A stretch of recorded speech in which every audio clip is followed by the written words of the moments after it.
ప్రతివారు కూడా ఎప్పుడూ ఏదో మన కాలము, మన లోకము, మన వ్యవహారము, మన సినిమాలు, మన టీవీలు ఇవే చూసుకుందాము, మన అమ్మయ్య, మన అయ్య, మన దేవుడు అనుకొని ఇట్లా జీవించాకండి. జ్ఞానము కొంచెం వచ్చిన తర్వాత కొంచెము మనస్సు మార్చుకొని భగవంతుని వైపు మరలటానికి ప్రయత్నము చేయండి.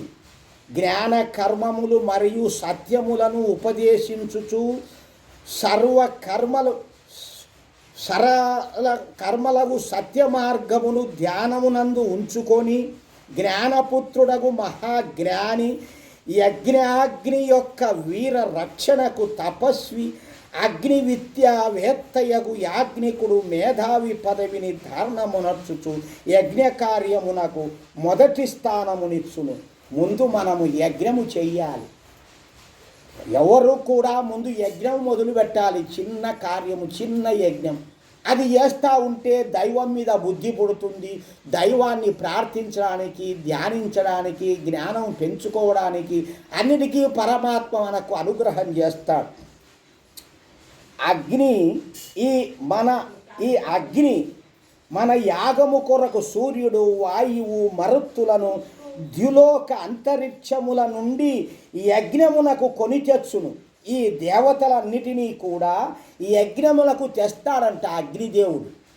చూడండి, మరి ఏ పూజల్లో అన్నా ఈ విధంగా జరుగుతుందా? ఎప్పుడు జరగదు. మీకు ఎక్కడ దేవతలు రారు. ఈ యజ్ఞమునకు మాత్రమే దేవతలు వస్తారు. పూజించతగిన ఈ దేవతలు యజ్ఞవేదికపై కూర్చుందురు. యజ్ఞవేదికపై కూర్చుంటారు. అమరమగు ఈ దేవతలు స్వాహాకారము చేసి సమర్పించబడిన హవిస్సులను స్వీకరించుచుండును. మనము స్వాహ అని ఆహుతులు ఇస్తూ ఉంటే ఆ దేవతలు ఆ యొక్క ఆహుతులను స్వీకరిస్తూ ఉంటారు. ఇక్కడ అంటే ఇది అసలైనటువంటి దేవాలయం. ఎక్కడికో వెళ్ళేది దేవాలయము కాదు, అది మూర్ఖాలయం.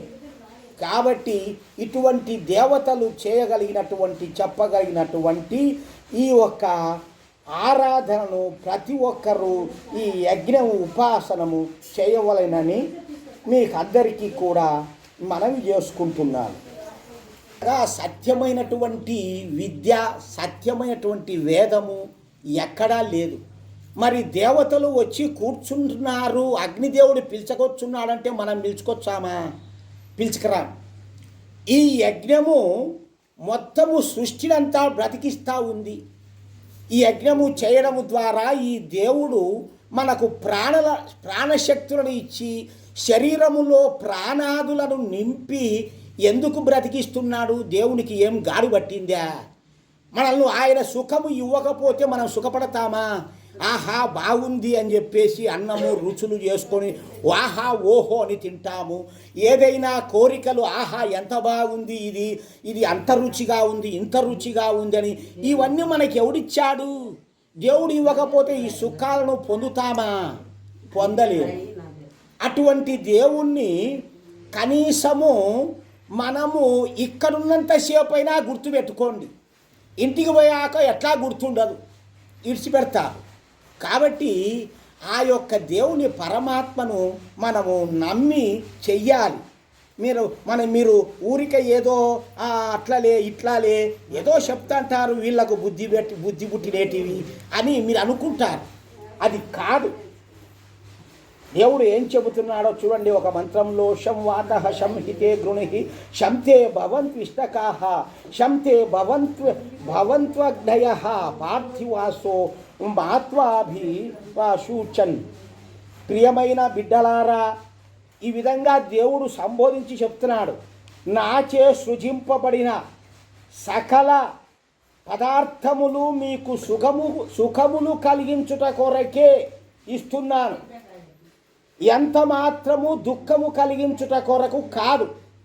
చూడండి ఎంత బాగా చెబుతున్నాడో. మీకు సుఖముల కొరకే ఇస్తున్నాను.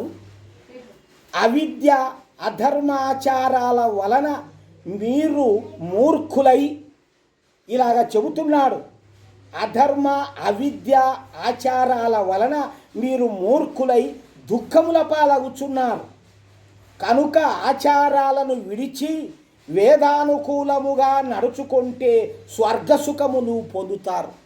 ఈ విధంగా భగవంతుడు చెబుతున్నాడు. నేను వేదము ఇచ్చింది, ఈ లోకములో అన్ని పదార్థాలు ఇచ్చింది మీ సుఖము కొరకే. కానీ మీరు దుఃఖములు అనుభవిస్తున్నారంటే మూర్ఖులై అజ్ఞానముతో దుఃఖాలను పొందుతున్నారు. ఇవి నేను చేసేటివి కాదు అంటున్నాడు. ఎవడన్నా దుఃఖాలు పొందుతున్నాడంటే నువ్వు తెచ్చుకునే కర్మం, దేవుడు ఇవ్వలే అవన్నీ. కాబట్టి తెలుసుకొని మనము ఈ విధంగా పని చెయ్యాలి. యజ్ఞాలు చేయడము, చేపించడము,